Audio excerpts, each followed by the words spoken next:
In the first round of the French presidential elections, incumbent candidate Emmanuel Macron received 27.8% of the votes, followed by right-wing candidate Marine Le Pen with 23.1% of the votes.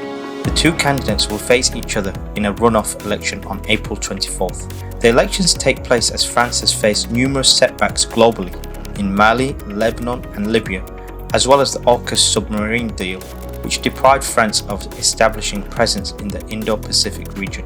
Rather than debate the nation's deep economic and social problems, the candidates have all turned the election into one of French identity, secularism and immigration, with both second-round candidates competing on their anti-Islamic rhetoric. On April 20, Macron and Le Pen will hold a televised debate that could prove crucial for the election. Le Pen's poor performance against Macron in a debate in 2017 presidential runoff was one of the reasons she lost the election by a wide margin. After failing to make a decisive blow in Ukraine, Russia has reorientated its battle plan in the country and given up taking the capital, Kiev. Russia's defense ministry spokesman admitted to Russia's losses and that the war has not gone to plan.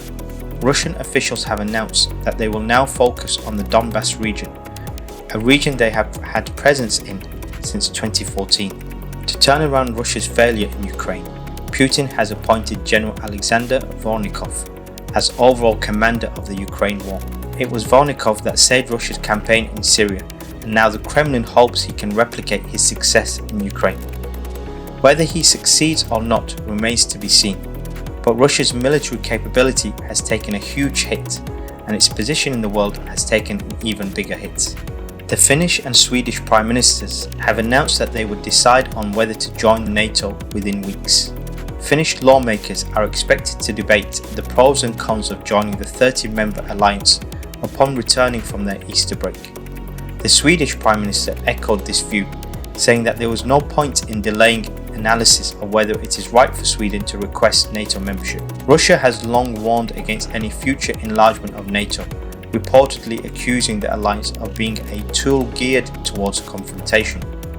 However, Russia's war in Ukraine has resulted in the deployment of more troops on NATO's eastern flank and led to a sharp rise in public support for membership.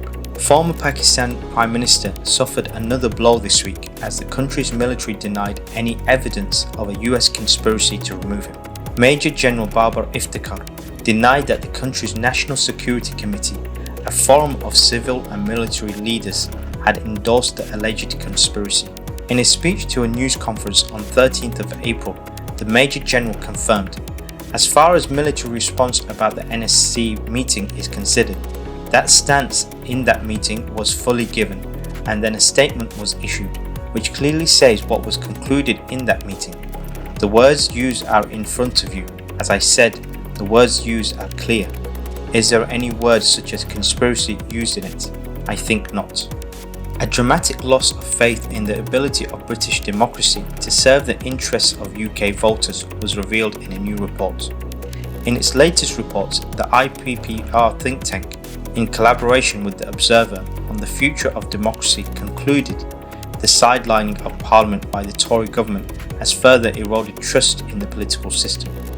The research found that donors to political parties and big businesses are now commonly viewed by the electorate as the main drivers of government policy.